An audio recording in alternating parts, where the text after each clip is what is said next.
I'd lived in Hawaii for many, many years, and I'm very aware of that culture and what's going on there. But I needed something different in my life. I needed more museums. I needed to hear 12 languages before I pick up my coffee. This is a great city. Of course, I've been to New York many, many times in the last 50 years. But I couldn't wait to get out of here, if I'd been here for 3 or 4 days. But when you live here and you realize what an incredible city of information it really is, it's a different place, and I'm very pleased that I should have moved to New York many years ago. I think every New Yorker has a complicated relationship with New York. I Yes. suspect that's probably the case with most places, but even more so here. There's Yes. there's the cliche, if you could make it here, you could make it everywhere. And I've always taken that to mean that in a lot of respects, it's a much more difficult place to live than a lot of other places you could choose. Yes, indeed. But it is a great city. I'm just finishing this book up now by Van Donken. It's called The Island at the Middle of the World. And it's about Manhattan from 1600 to the present day. And man, it hasn't changed much at all. In a lot of ways, it's been a difficult place to live over the past 2 years. I certainly have wondered what has kept me here, and certainly paying New York City rents, even though I haven't been able to leave much and I haven't been able to partake in all of the things that you discussed. It's been weird. It hasn't been that bad for me personally.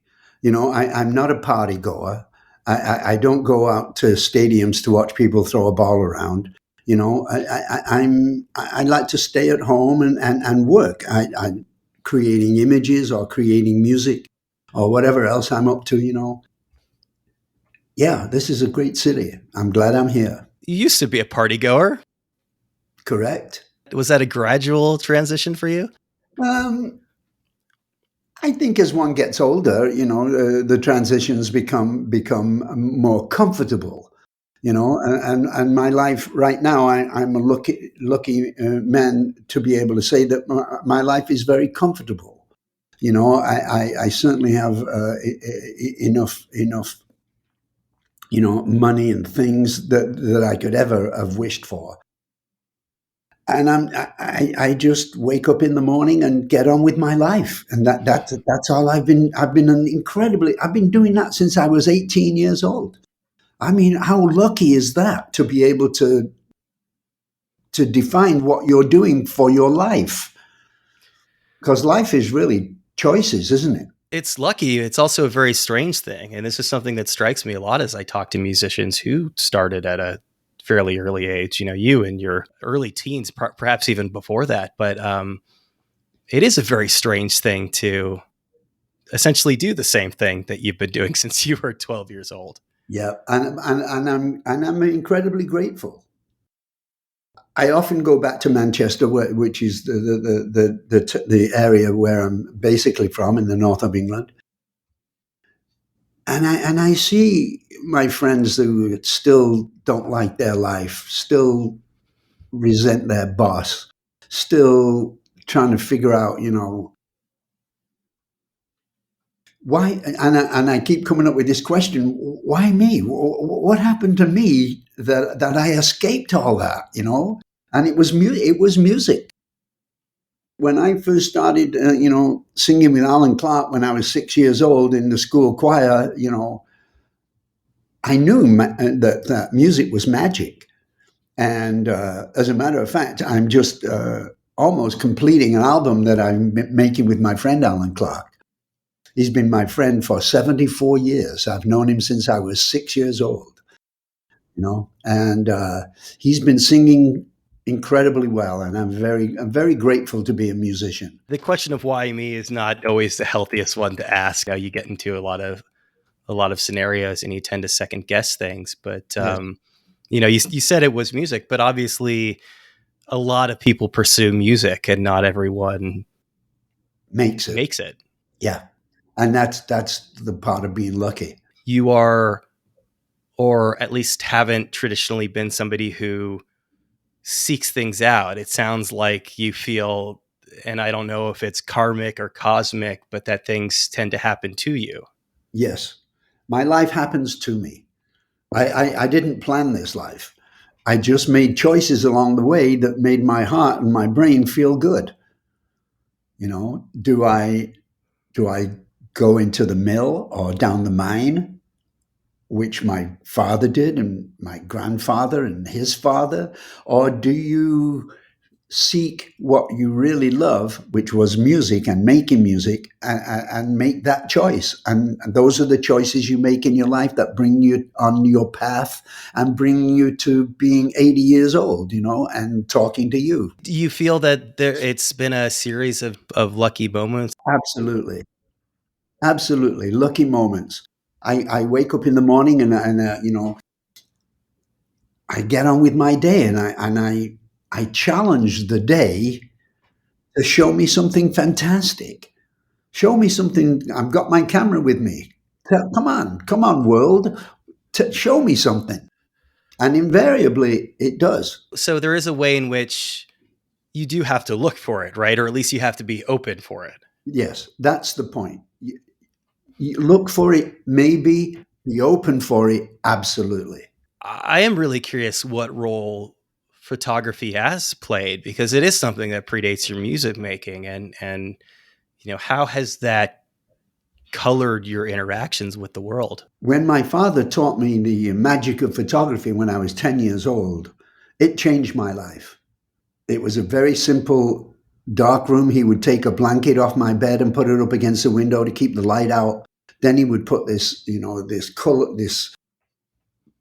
white piece of paper into a basically colorless liquid and wait, wait, and then all of a sudden, this image came into view from nowhere. And that magical moment has stayed with me all my life.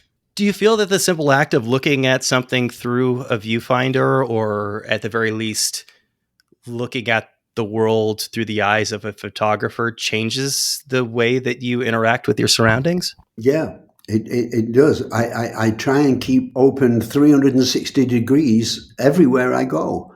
There's magic in the air everywhere. There's beauty on the street floor, on the ground, incredible pieces of graffiti and stuff. This city is incredible for a photographer. It really, truly is. It seems to me that cover of the first Crosby, Stills and Nash record is kind of a manifestation of that, of finding beauty in a strange place. And having it turned upside down. Yeah, you know the story of that cover. You know, we had not decided on what we would call ourselves, even though it was going to be some combination of Crosby, Stills, and Nash. And the only way that me and David felt that it flowed off the tongue naturally was Crosby, Stills, and Nash. Stills, Nash, and Crosby? No. Stills, Crosby, and Nash? No, doesn't work. Stills probably would have preferred the last two. Yes, he wanted it to be Stills and then Crosby, Nash hyphenated.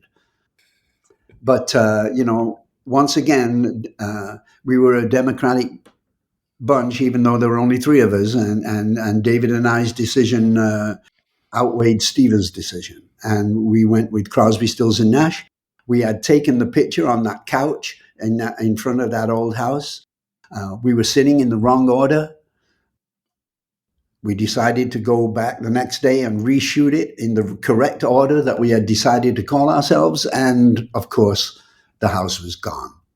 It had been bulldozed into the back of the lot, just a pile of lumber. It is fascinating to hear people talk about that cover with you, because I don't think that people understand, just by looking at the record, that it was sort of a dilapidated house and that it was just a couch that was on the street. I mean, it's fascinating. And I think you can probably really appreciate this as not only a photographer. I know that you started a photography company as well, so you've got some interesting insight here, but the ways in which we can recontextualize art. Yes. Yes, and I like to do that. And that was a place that we saw just on a walk. Henry Diltz was in the studio. We had kept almost everybody out of the studio to just let us get on with what we could do best. And Henry was there one day, and we said, "Hey, you know what? The truth is, we're almost done with this record. We need a cover. Let's go walking." So we told Bill Halverson, our engineer, to figure out something to do for an hour while we went for a walk. And immediately we saw that house, and it kind of fit the music. You know, the music was down home, blue jean, hippie, kind of long hair, casual kind of thing. And this house fit the music perfectly, and that's why we did it. It was such an interesting period for you as well. And reading your book, speaking of recontextualizing, I'm always fascinated with where authors, particularly people writing memoirs, choose to begin and end things. And you made a very conscious decision. I think you describe it as an impasse in the book, obviously a very transitional part of your life, both musically and in terms of relationships. But the initial difficulties at the time with the Hollies transitioning into Crosby, Stills, and Nash. And I'm curious why that's the moment that you chose to open things up. Because it was an incredibly transitional choice that I made. People thought I was crazy. What, you're leaving the Hollies, all those hits, all those girls, all that money, you're just leaving them? But they hadn't heard me and David and Stephen sing, and I had. And that was my choice. I realized once I had heard what me and David and Stephen did with our three voices, making them into one voice, we created a harmonic structure that we had never heard before. Obviously, the Hollies and the Byrds and the Springfield were pretty good harmony bands, but this was completely different. Once I had heard that sound, my soul said, "You want this." And I realized I would have to make a choice. I would have to go back to England, leave the Hollies, leave my equipment, leave my friends, leave my family, and go to a different country on a whim. But that whim was incredibly strong to me. And that was the sound of me and David and Stephen singing. That really is one of those quintessential moments for you. And that does sound like a really good example of this idea of being open and letting things take shape. Yes. Was there any self-doubt on your part? You were leaving something very comfortable. Oh, what would you do as a musician if you heard that sound? It's difficult, people who have made transitions, new jobs, move cities. Even if something feels good, I think I've certainly been in moments where I thought something was going to work out and made that jump and regretted it. I've never regretted any of my choices. I mean, how could I regret any of them? Here I am. I'm in this beautiful apartment in the East Village in New York. I have my own studio, which I'm in right now. My apartment is right next door. What an incredible life I live, and once again, I'm just incredibly gratified. The choices I made seemed to have been the correct choices for me. Having seen your career from the outside, I would say that's fair. And I do often liken the end of bands to the end of relationships. Indeed. Yeah. There's power in knowing when's the right time to walk away, knowing Yes. that something had its moment. That's where I'm at right now. And that's why, people say, well, are you ever going to talk to Crosby again? Or is CSN going to record? Or CSNY, are they going to record? No, it's all over. We did what we did, and look what we did for the last 50 years. We have made some really incredibly beautiful music. And we've been through some bad times, of course. But hey, look what we did in 50 years. I heard you describe your divorce as well as being amicable too. I mean, it sounds like it was not sort of dissimilar from that decision. No, it wasn't. I gave my ex-wife everything that she wanted. I had no interest in being awful or cruel or any of that. Whatever Susan wanted, she got.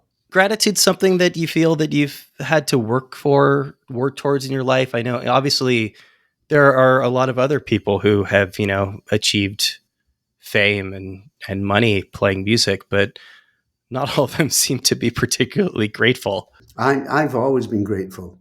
You got to understand, England were in two world wars within 75 years of each other from the same enemy, And when you've made it through World War One and you've made it through World War Two, English people give me a real problem. Don't tell me that your tea is not hot enough. Give me a real problem. Let's deal with this. And once you have that kind of attitude, that attitude colors your choices. And once again, I do believe I've made the right choices in my life. But it is one of those things, though. Describing it in hindsight, I'm really on describing like that sound that you were able to create. Would you walk away from that? I mean, ultimately, time and relationships have transpired and have made it necessary to walk away. And I'm Yes. guessing that even knowing that the time is right to end something, it still can be a difficult and painful process. Yes. And for me particularly, these last few years have been very difficult for me emotionally. I divorced my wife. I divorced David. I divorced me and David and Stephen. I divorced me and David and Stephen and Neil all in the same half year. It was a difficult time for me, but I trusted in my life. I trusted my choices, and I'm very comfortable with where I am right now. How do you deal with that process? How do you go on and live your life and be open to new things? I think you have to keep your heart open and you have to remain curious. There's just a quick story. When I brought out Wild Tales, which was my autobiography, I did a book tour. I was doing a book tour in Manchester, right, where I come from, basically. This kid comes up to me, and I'm signing books, and what's your name? Yes, signing, and I write about it. This kid comes up to me and he hands me an 8x10 manila envelope. And he says, you need this. I said, what is it? He said, open it up when you get back to the hotel. So I said, okay. And I took the envelope and did the thing. And, I go back to the hotel and I open it up. And inside is my school report from when I was 11 years old. And one of the things that one of my teachers said is, this boy wants to know everything. And I don't think I've changed since I was 11 years old. I know that you had said in the book that you weren't a particularly good student. No, no, not at all. I don't. I loved my school friends. I wasn't happy at school. You know, I thought that life was teaching me much more and in a better way than school did. Certainly there's a distinction there that we get to and a difference between mandatory learning and learning things yourself and that sort of openness. And it's easier to re-engage with the world when you can do so on your own terms. Yes, very much so. And once again, that's part of why I've been so lucky all my life. Would you describe yourself as being introverted? I think I go between both worlds. I'm a very private man. At the same time, I love to get in front of thousands of people and then start singing, It is a fascinating thing that I've discovered about myself, and I've discovered about myself through talking to a lot of artists, that to me, introversion and extroversion have always been very binary ideas. But I can talk to you, I can go out on stage, but if I go to a party, for example, where I don't know anybody, I completely shut down. Indeed. Yeah. Yeah, same with me. Can it be hard to reconcile those two sides of yourself? It only becomes difficult because you have to add the fact that people know what I look like. They may not know what you look like, but because I've been, a popular musician for so many years, people know what I look like, so you have to add that into the equation of, how you deal with people. I've always treated people the same way that the Everly Brothers treated me when I met them in 1962. They just talked to me as a person. And it was amazing to be talking to the Everly Brothers, just me and Don and Phil and Allan Clarke on the steps of the Midland Hotel. They treated me like a person. And it was important to me to be able to make sure that everybody I met from that moment on felt good about meeting me and not thought I was an asshole or thought I was a dick.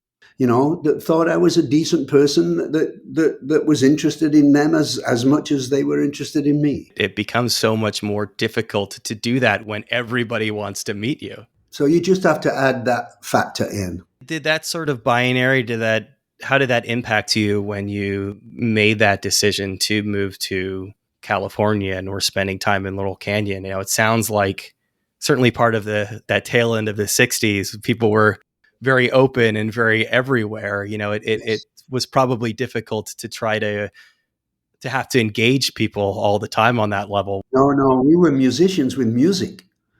That's what we did. The three of us would take a couple of guitars over to our friend's house and fucking blow them away. When you hear me and David and Stephen sing Sweet Judy Blue Eyes in front of your face and do it brilliantly, we were musicians and we had the music and we knew it. And therefore we were smiling and sharing and going to people's houses and finding out what Jackson did and what Joni did and open up. It was a fabulous time in Laurel Canyon. I must confess, it was full of sunshine and beautiful music and beautiful women. So you've got perhaps a tool in your arsenal that maybe not everybody who is dealing with sort of similar issues has, and that you've got this guitar and this voice, and that not only opens doors potentially, but it lets you engage with people on your own terms. Indeed. And I've always done that. Getting back to your relationship with David specifically, I know the two of you spent a lot of time together. A 3,000-mile sea voyage between the two of you. I often say to bands, the best way to really, in relationships, the best way to sort of test a relationship is to move in with somebody. And I think the best way to know whether or not it's going to work out as a band is to drive around in a van with them, to be in sort of confined spaces. Before David and Stephen and I hit, I'd already been in a fabulous hit band. I'd already been in the Hollies for 6 years. I already knew what fans were and screaming girls and not being able to hear yourself play because of the screams. I'd already been through all that. So that didn't impress me. Maybe it impressed David and Stephen a little more because they weren't quite that used to it for that long. But I'd been in a hit band for 6 years before I ever joined David and Stephen. I guess I meant specifically on an interpersonal relationship, right? Just because you've been able to be in a band with a certain group of people doesn't necessarily mean that personalities are going to mesh well together. And a good way to test that perhaps is to go on a 3,000-mile sea voyage with a guy. Yeah, and that was my first sea voyage. What was that experience like? It was an experience of letting go. I had no control over my life. David, the captain of the ship, had the control over my life for 9 weeks. And so it was a process of opening up and letting go. I had to trust him that he knew where he was going. I had to trust him that he knew what to do in a storm. I had to trust him to know when to throw the anchor out so that we were safe. I had to let go completely. And I did. And David came through with bells on. Was letting go in that way, was that a difficult thing to do? No. Once I had set foot on that boat, and once that boat left the dock, I was on the trip, whatever it did, wherever it went, whatever it took. Clearly, the two of you were very close. Perhaps I certainly for a certain period of there, the closest relationship in the bands. Is there a way in which being that close with somebody means that the potential fallout is that much greater? Yes, it was terribly disappointing, probably for both of us. I mean, you got to understand. I had talked to David almost every day for 45 years. I haven't spoken to David in years now, and of course it's sad, and of course it makes me wonder whether I made the right choice. Although I'm completely convinced I did. Whatever it was that David and I, whatever connection, it got severed. I speak metaphorically about this golden thread that connects musicians on a very deep level, particularly in a band like we had, you know. Um, and we broke that thread that connects us, and you can't tie it back together because there's always like a lump there where the two ends don't quite fit. You just can't put it back together, and that's the way it is. And God bless him. I know that he's a great singer. I know he's a great musician, and I wish him all the best in the world. Being in a friendship with someone for a long time, whether these things compound over time, obviously you have a deep understanding with somebody, and obviously you've been through a lot. I suspect there were probably moments where you got pretty close, but knowing somebody for so long, does it make it easier or harder to forgive a person for the transgressions? I think it becomes a little easier as I get older. The things, I can hardly even remember the shit we argued about. It's just pointless trying to go back there. All I do is be grateful that I knew David, and I'm grateful for the music that we made and the friendship we had. And it seems to be over. And so let's just get on with life. You don't strike me as a particularly nostalgic person. No, I'm much more interested in the song I'm writing now. I'm about to go into the studio as soon as we finish talking, and start working on my new solo record and finishing up the record I'm making with Allan Clarke. There is a little irony there, though, in life of getting to a certain level where you want to continue working on new things, but people, somebody asks you to write a book, or in this case, somebody asks you to put out this live record that's a collection of your solo works. I know that a few years back you put out kind of a greatest hits that featured some of their early demos. Is it, even though you're not a nostalgic person and even though you're looking forward, is there something satisfying in the process of going back and re-examining? Yeah, because sometimes you forget how great something was, and the perfect example is when I was putting together the stadium tour, the 1974 stadium tour that we did. I was going through all the little bits and stuff that we'd forgotten about, and then I found this little 1.5 minute thing that Neil Young had written about Rosemary, the Nixon secretary, Rosemary Woods, right? And he wrote this like 30, a minute and a half song to her that, of course, was just something that he wanted to express his own feelings about, but was never a real song or a real record that we were going to do. But when I heard it, I thought, wow, fantastic. Neil, I want to use this. Okay with you? Yeah, sure, you're fine. And when we did it. So, yeah. I'm not really nostalgic, and I do understand that people want to hear Our House and Teach Your Children and Chicago and Military Madness and Immigration. I know all that, and I try and sing them on tour with the same passion I had when I wrote them, because I think my audience deserve the best version of that song that night. I think a difficult line that a lot of artists walk when it comes to doing political work, or at least contemporary work, is trying to make it relevant to the moment without perhaps getting stuck in Right, time. right. I don't want to get stuck in time. I want to move the time with me. I got a lot of music to choose from, I must tell you, Brian. It's. I just finished a 22-date tour, and one of the things that I found very interesting is that a lot of people had saved their ticket. See, 2 years ago, I was in the middle of a sold-out tour of 25 shows, and I had to stop after the first 5 because of COVID. So then 2 years go by, and I pick up the tour again, and a lot of people had saved their tickets. And I told them, I said, You know what that means to me? Hope. That you think, okay, well, look, this show's been cancelled. I'm hoping it's going to come back. I'm hoping after COVID and after Trump that we're going to get back to it, and I'm going to save my ticket, and God bless them. And that's hope to me. And I love that.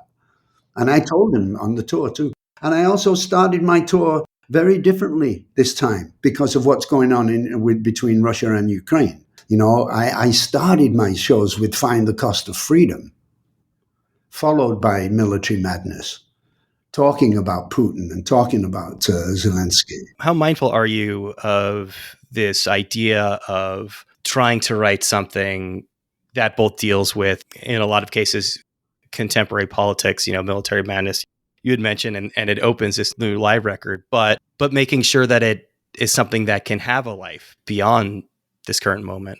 Yep. I've got a couple of songs on this new record that speak, directly to Trump and Republicans. And,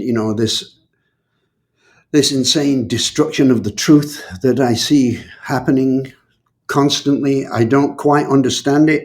I know that Republicans, they must have a brain between all of them, but I don't quite understand what they're doing. I don't understand why they don't understand that democracy is dying and that we need to cling on to the last vestiges of democracy and bring it back to life and support it.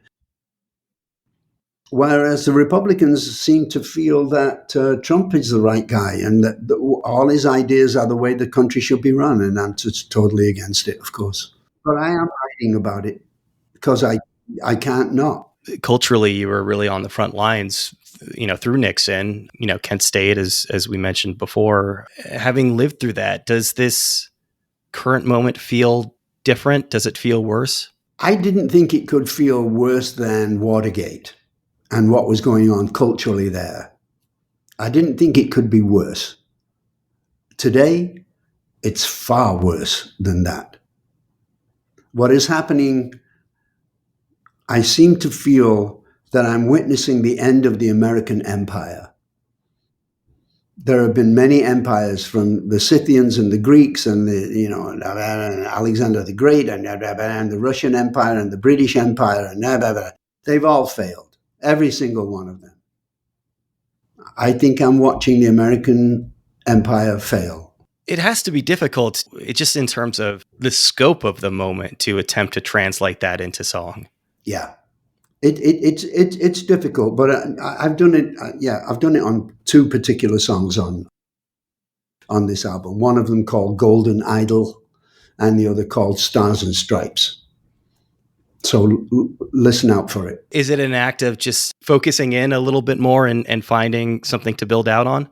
Yep, you have to find the very essence of what it is you're trying to say. There are a lot of stories, and with you in particular, of these songs that came really quickly. I know that a lot of your biggest songs, were written in an hour, and in one specific case, in 20 minutes. Do you find that generally that the quality of the song is better if it comes more quickly? I don't think so. And I'll tell you why. It took me, less than an hour to write Just a Song Before I Go, right? It took me 4 years to write Cathedral. I had to make sure that every single word was right, because when you're playing around with someone's religion, you have to be very careful. It's very, very important to many, many people, and I understand that. But I also understand that there are more people have been killed in the last 3,000 or 4,000 years in the name of religion than have done in world wars. So I had to be very careful, and that's why it took me a long time to actually hone and edit and finalize Cathedral. So I've been through a 20-minute song and a 4-year song. I wonder if we set unrealistic expectations for musicians and artists when we talk about the muse and inspiration, because when it doesn't come, it can be extremely frustrating. It can, except that I'm lucky enough to be dealing in my life. If I'm not writing songs, or if I feel I have a blank moment, I'll go and take photographs, or I'll start printing stuff, or I'll start with my collection of documents that I have that's brilliant. I'll go back and pound through any. I mean, right now, my friend Joel Bernstein, who has been one of my best friends for many, many years since I met him when I was 16, when he was 16 years old, he's now putting together CSNY 1969, mainly from the Fillmore East. So there's always something to do. So I don't get writer's block and I don't get photographer's block because I can move between genre.